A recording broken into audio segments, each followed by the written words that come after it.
On the morning of March 22, 1421, Thomas of Lancaster, Duke of Clarence, believed victory was already his. He was the younger brother of King Henry V of England, the most feared warrior king in Europe. Clarence had spent his life living in his brother's shadow, watching Henry win battles, conquer cities, and earn glory that echoed across the continent. Now, in northern France, Clarence finally had his own chance to prove that he was just as great. Clarence commanded around 4,000 English soldiers. Among them were 1,500 heavy cavalry knights, the pride of England's army. These men wore full-plate armor and rode powerful warhorses trained for battle.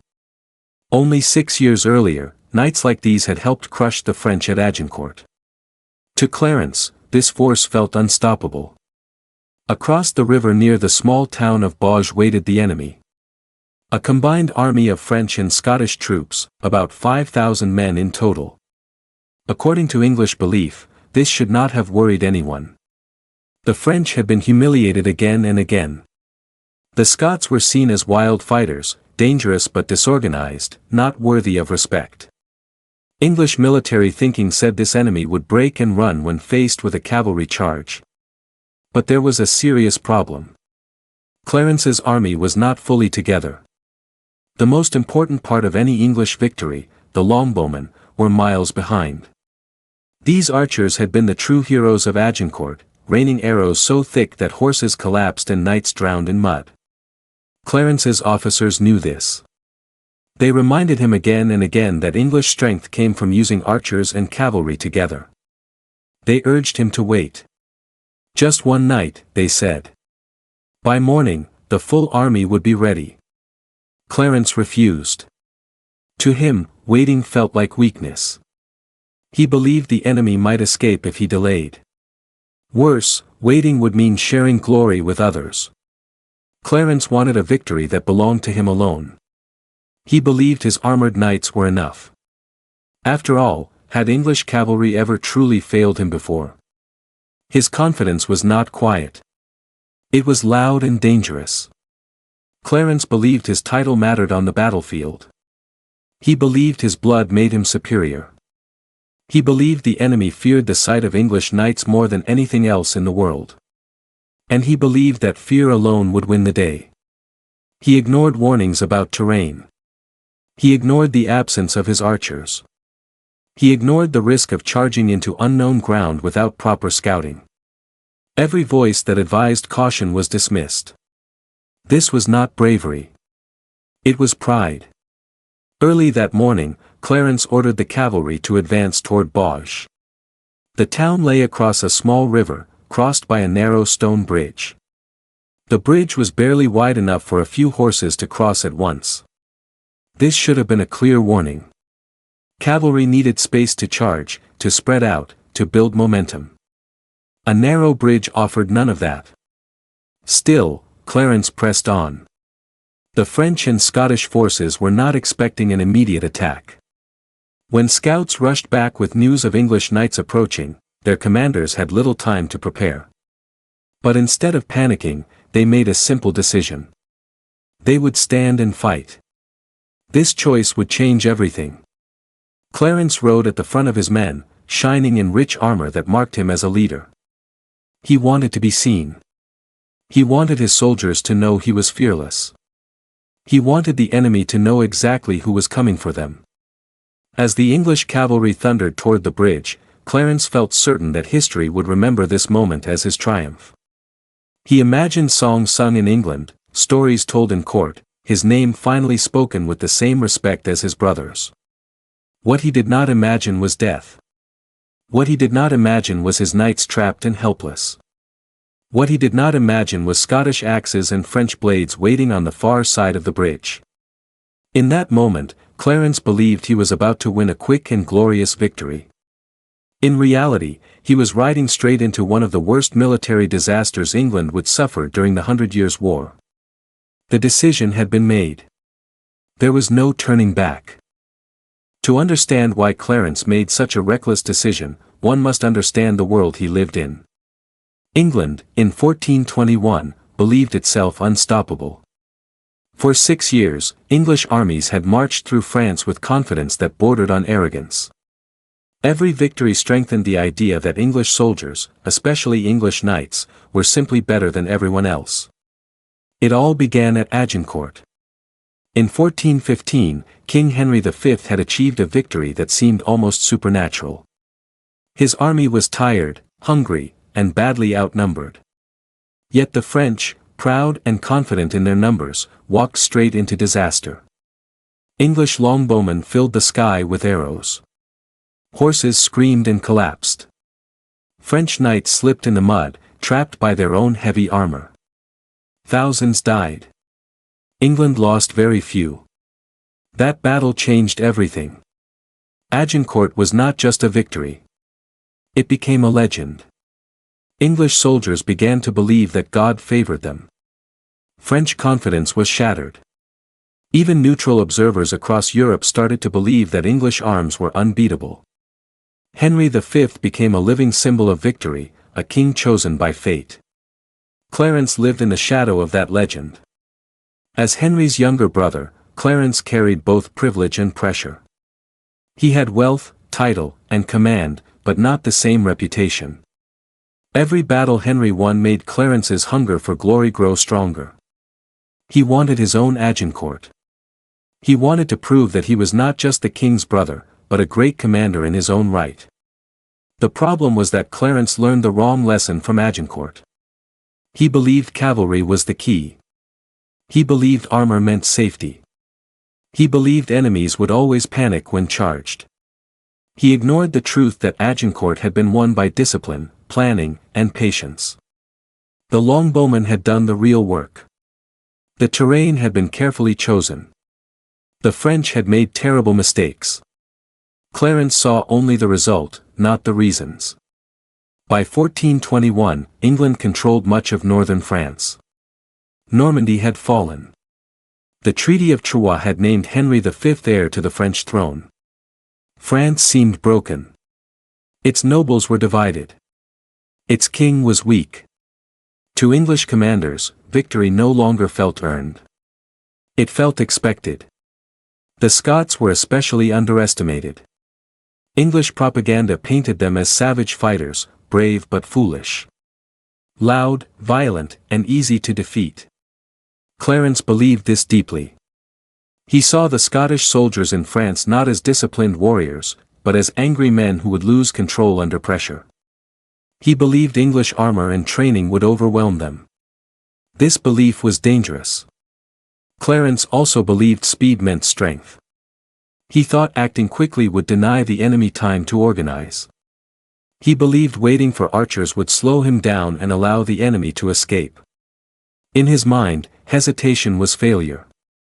His officers tried to reason with him. They reminded him that English victories came from combined arms. Archers weakened the enemy. Infantry held ground. Cavalry delivered the final blow. Removing one part of this system weakened the whole army. Clarence did not listen. His confidence was supported by years of success. He had never seen English cavalry destroyed in open battle. He had never faced an enemy that refused to break. He had never been punished for arrogance before. That is the most dangerous moment for any commander. The French and Scots, meanwhile, saw things very differently. To them, Agincourt was not proof of English superiority. It was proof of French mistakes. They studied what went wrong. They learned what English knights feared most. And the Scots, in particular, brought something the English did not expect. Hatred. This was not a normal campaign for the Scottish soldiers. Many of them carried memories of burned villages, executed leaders, and generations of war against England. They were not impressed by English titles or armor. They did not fear noble blood. They wanted revenge. As Clarence rode toward the bridge at Baugé, he believed history was on his side. He believed reputation alone could win battles. He believed the enemy would react the way enemies always had before. But history does not protect those who misunderstand it. The illusion of invincibility was about to shatter. While Clarence rode forward with confidence, the army waiting near Baugé was very different from what he imagined. To the English, this force was just another mix of weak French troops and unruly Scots. In reality, it was an army shaped by hatred, survival, and hard experience. The Scots fighting in France were not there for adventure alone. They came because they had a long memory. For generations, England and Scotland had been enemies. English armies had crossed the border again and again, burning villages, killing civilians, and crushing resistance. Scottish nobles had been captured and executed. William Wallace had been humiliated and killed in the most brutal way possible. These stories were not distant history. They were personal. Many of the Scottish soldiers at Baugé had grown up hearing these stories from fathers and grandfathers. Some had lived through English raids themselves. Others had lost land, family members, or any chance of inheritance. France offered them something powerful. A chance to kill Englishmen legally, openly, and with reward. They accepted eagerly. The Scottish commanders knew their men well. These were not polished knights trained for courtly warfare. They were clansmen, farmers, hunters, and border fighters. They were used to harsh land and close combat. They did not fear blood or death. They preferred axes, hammers, and swords to lances and banners. Their fighting style was simple and brutal. Unlike English and French knights who relied on cavalry charges and rigid formations, Scottish soldiers were comfortable fighting on foot. They moved in loose groups, supporting each other but not locked into strict lines. This gave them flexibility. It allowed individual strength and aggression to matter. Most importantly, they understood how to kill armored men. Scottish weapons were chosen for one purpose: to defeat plate armor. Long-handled axes could hook riders off horses. Warhammers could crush helmets without cutting through steel. Maces could shatter bones through armor. They did not try to stab where armor was thick. They aimed for joints, visors, and necks. They fought smart, not fair. The French troops fighting beside them had learned painful lessons since Agincourt. They no longer trusted mass cavalry charges. They respected English archers but knew those archers were missing today. This time, the French were willing to stand and support the Scots instead of running. When scouts warned of English cavalry approaching, the Allied commanders acted quickly. They did not retreat. They did not panic. They understood the terrain and saw an opportunity. The river crossing was narrow. The bridge was tight. English cavalry would be forced into a column. Horses would have no room to maneuver. Momentum would die the moment they crossed. This was exactly what the Scots wanted.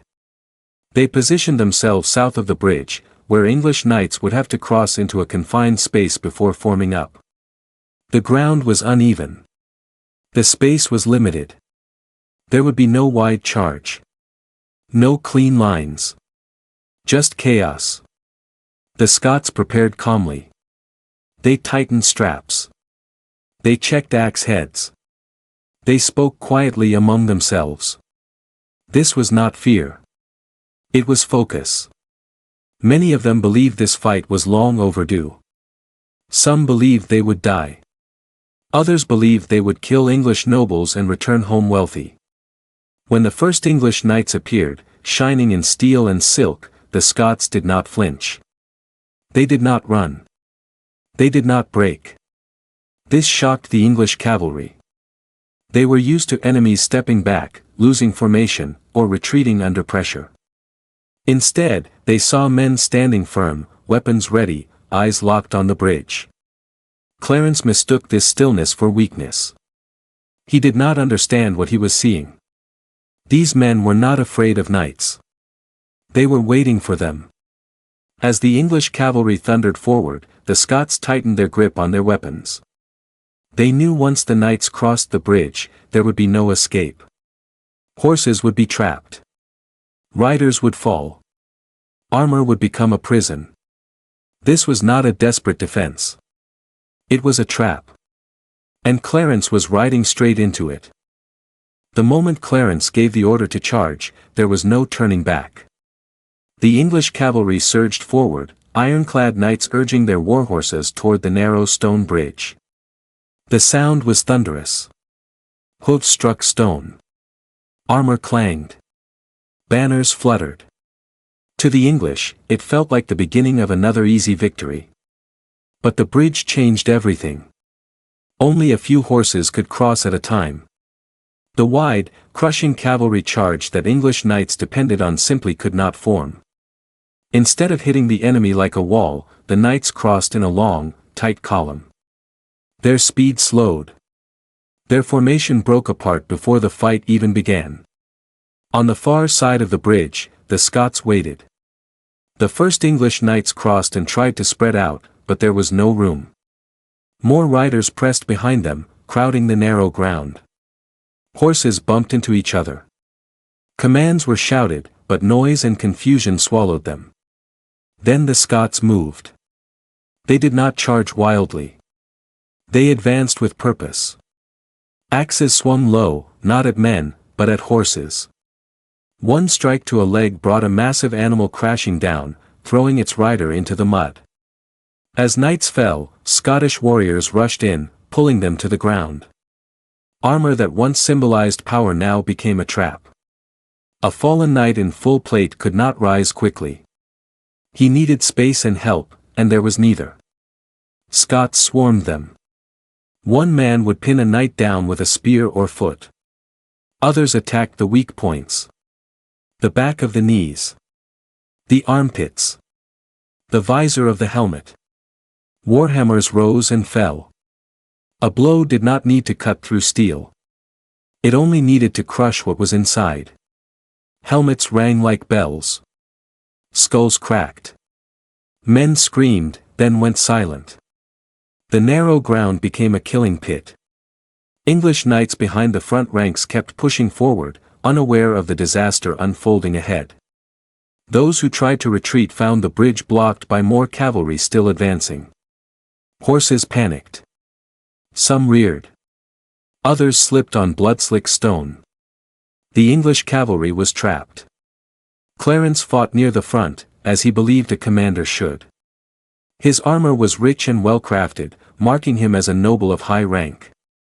To the Scots, this made him a prize. They recognized him immediately. His horse was struck and collapsed beneath him.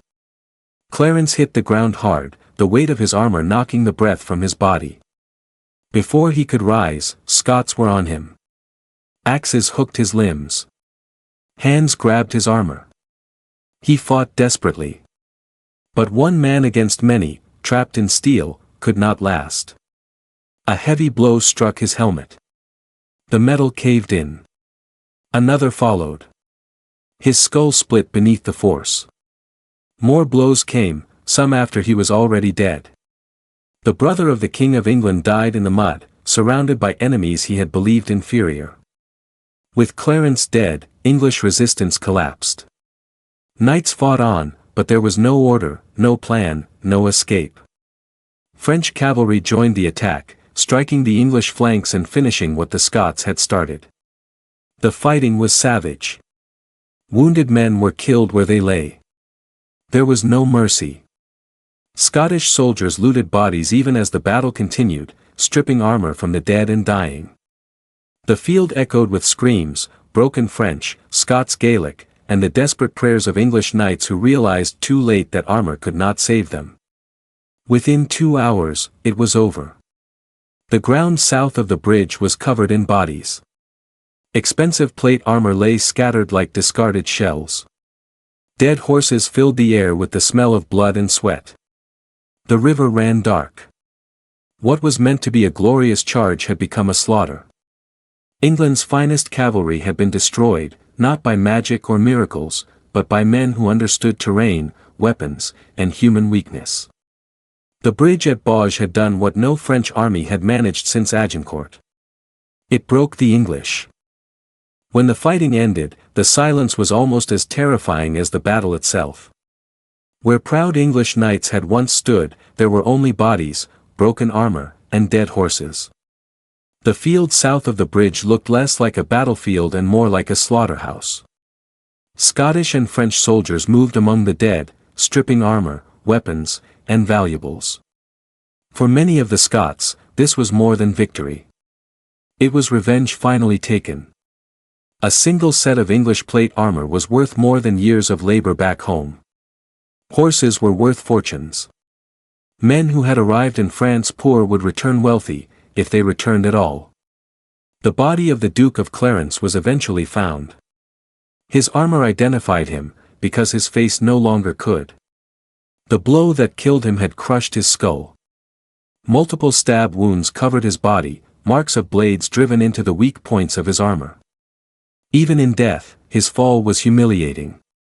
The brother of England's king had died like any other man, pulled down and butchered in the mud. English survivors who escaped carried horror with them. They spoke of Scots who fought without fear, laughing and shouting as they killed. They described armor becoming a coffin, not protection. These were not stories meant for glory. They were warnings. The loss was devastating. Around 1,500 to 2,000 English soldiers were dead. Many were nobles and experienced knights. Hundreds more were captured for ransom.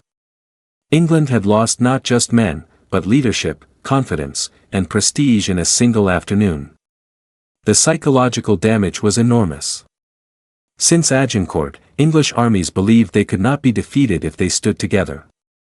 Baugé destroyed that belief. It proved that without longbowmen, English cavalry was vulnerable. It proved that terrain could defeat armor. It proved that enemies who refused to run could win. For France, the victory was a miracle. Morale surged. The Dauphin used the battle as proof that England could be beaten. Scottish soldiers became highly valued in French service. More would come in the following years, swelling their ranks and strengthening the old alliance.